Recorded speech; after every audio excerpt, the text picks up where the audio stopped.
You are watching. Pause. We pause for a second or two.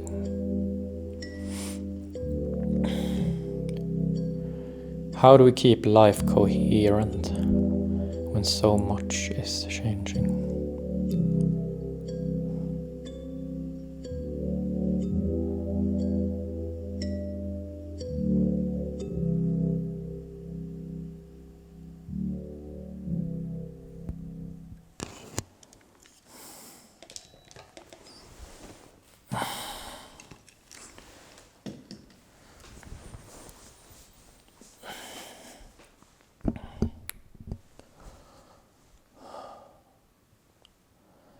This is episode 272, AI videos.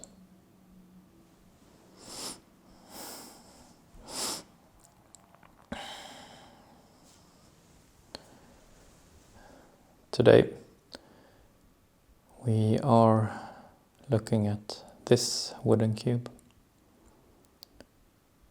internet. Internet is a confused skill, a skill for our confused situation.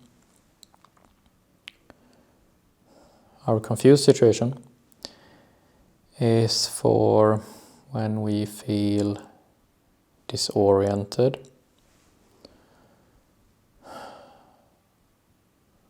when we feel scrambled, or like we are missing something.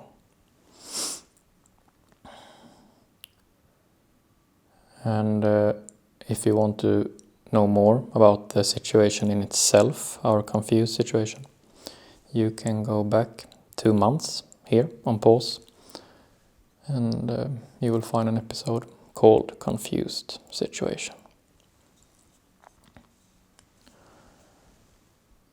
So internet, this is the image for our confused skill, internet. You probably recognize common keys on a common keyboard for a computer. Escape, F1, F2, paragraph, 1, 2, tab, and so forth.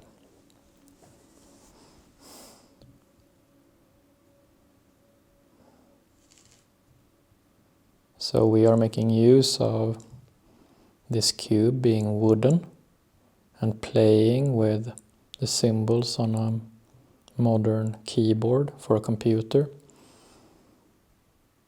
And this will help us to look at a computer, look at the internet, look at infrastructure with a bit more of an outside perspective, not being caught as much within the technology itself. We're making use of the wood, the natural wood.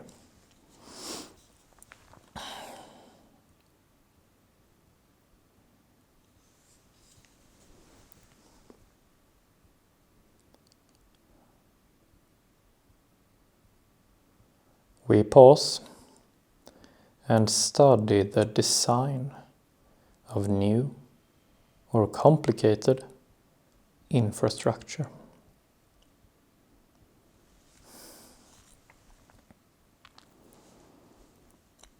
So internet, when it comes to our confused skill, internet, it's not solely about the internet, but rather the internet is a fitting example of infrastructure that is new or complicated. So in today's episode, we are talking about AI videos. And AI videos, like the internet, is an example of new or complicated infrastructure.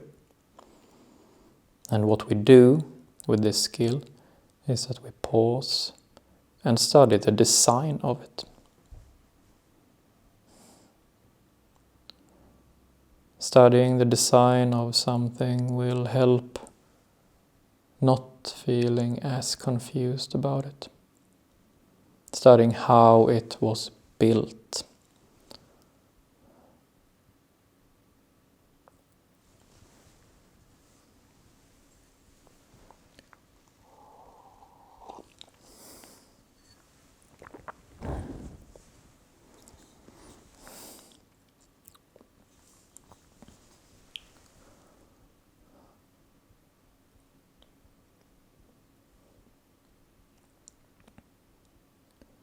Internet is how we distinguish between people and tools.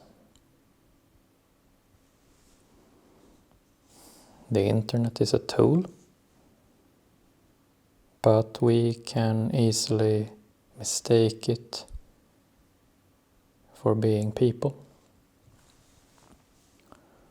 And AI videos is a tool which we may very easily mistake for being people, like you and me.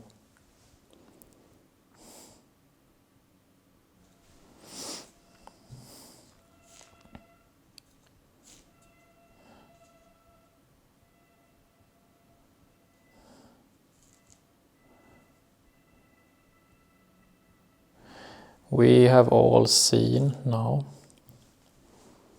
these new AI videos being rolled out. And today we pause and study the design of them.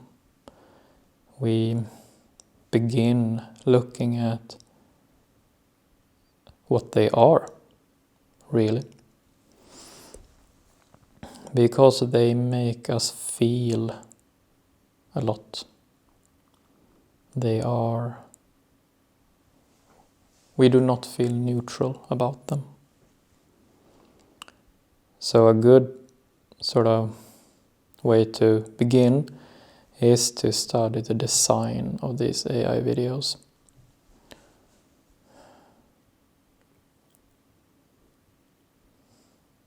And take it step by step, because this subject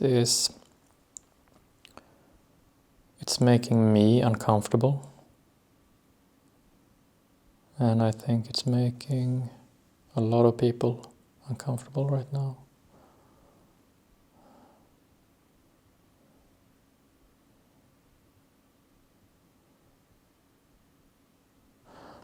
Okay,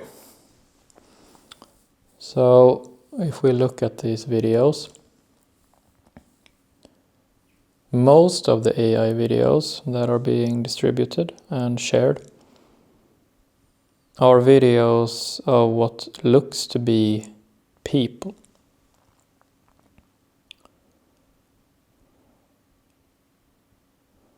It looks to be people, but they are not people. There's no one there.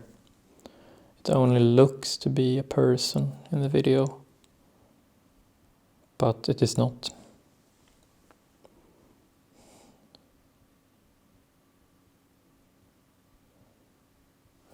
These videos, or what seems to be a person in this video, is, if I understand it correctly, it is a computer or an advanced AI sort of picking minuscule pieces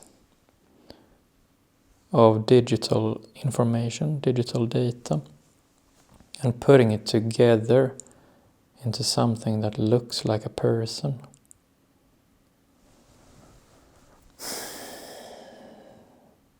This is confused already. It's not a person, and it's millions, if not billions, of tiny data points being pulled together and assembled into something that looks like a human being.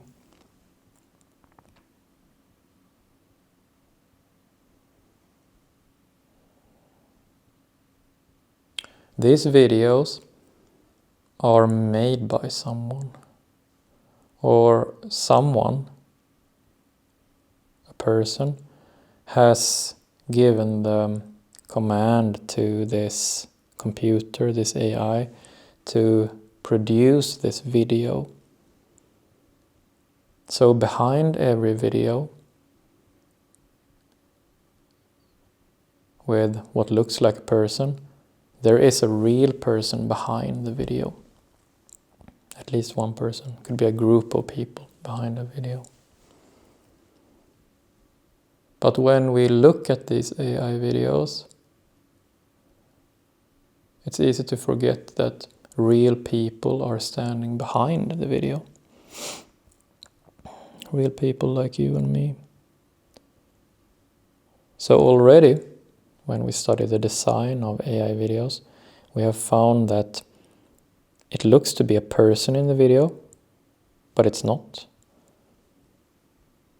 The computer has pulled together billions of data points and assembled them into something that looks like a person, something that our brain and body interprets to be a real person, although it's not. And behind every AI video we see, or what looks to be a person, there are real persons standing behind the video, having given rise to this video, created it. People that are accountable.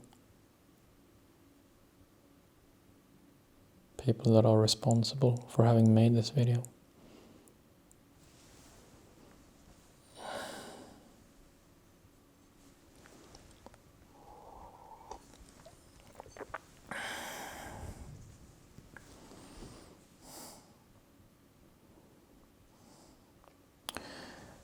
At first glance, when we just see the video, split second, perhaps we are on the internet scrolling and we just, boom, we are confronted with this video. Many of these videos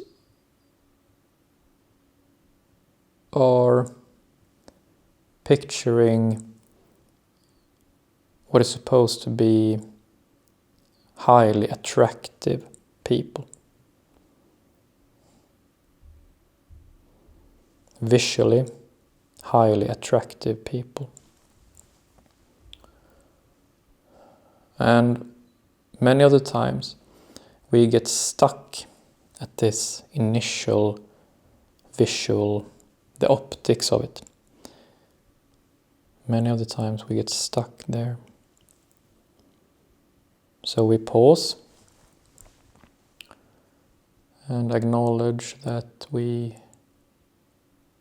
are affected by the optics, that we are affected by the visuals.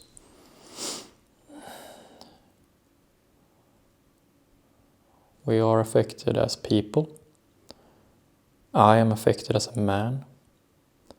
You are affected as a man, or you are affected as a woman. Okay. Confronted with a highly attractive person, my brain thinks, my body feels. Although it's not. It just looks like it, but it's not. But both my brain and body does not really get it. Even though I pause, still it's difficult looking past that there is no person there. It's difficult. And it's creepy. It's making me uncomfortable.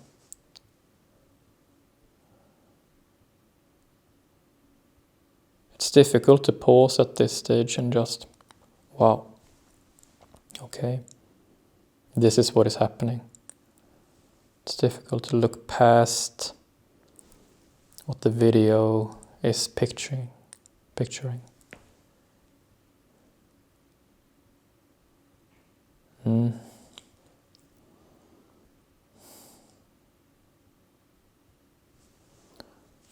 Internet is how we distinguish between people and tools. And by distinguishing this as a tool and not as people, even though it looks like people, we can look at how it affects us as people. So the optics of these videos is difficult in itself. But I think there is a deeper danger with these videos than just comparing ourselves or, being stimulated by these optics. I think there's a deeper issue here.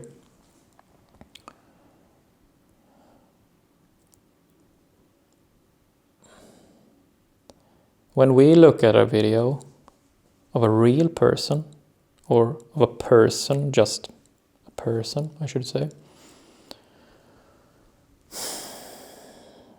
we are looking at someone who is mortal.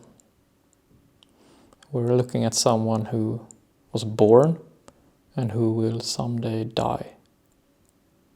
We are looking at someone with a family, someone with a personality, hopes, fears,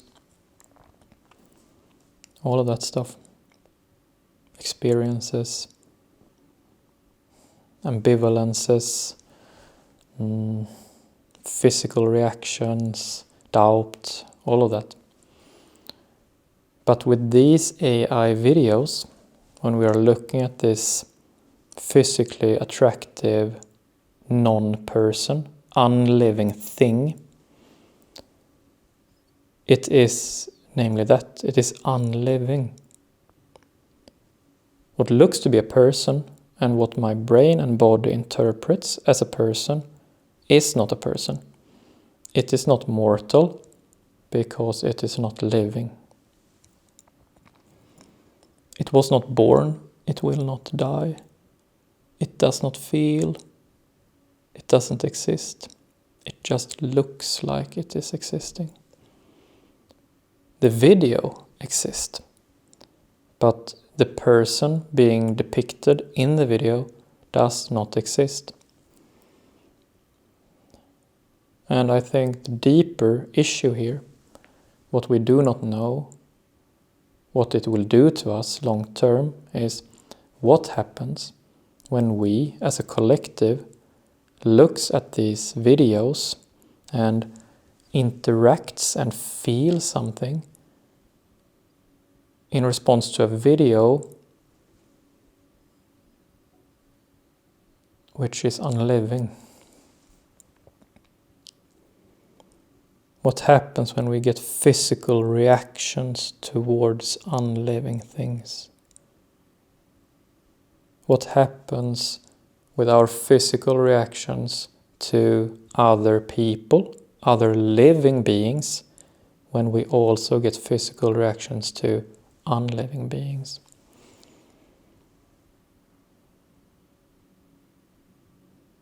And these videos are insidious. They can even make them so realistic and so technically precise that they can even program what looks to be light in the eye. It looks like there is someone there, even though there's not.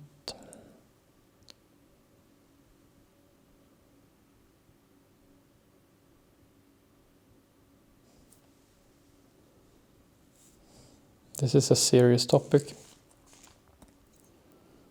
And I think this topic will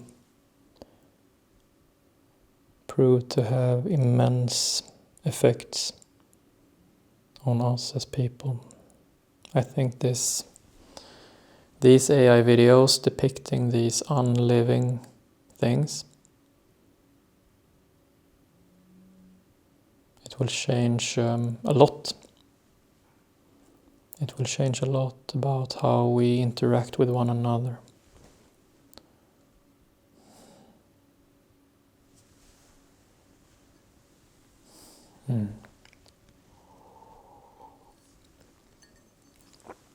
treating unliving things as though they were living, it will change how we treat living things. It will make us confused, deeply confused. Confused in such a way that perhaps we do not even recognize it.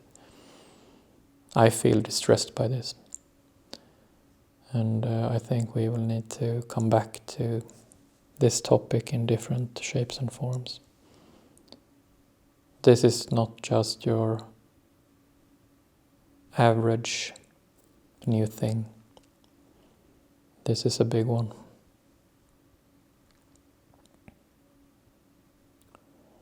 That's it for today. Thank you.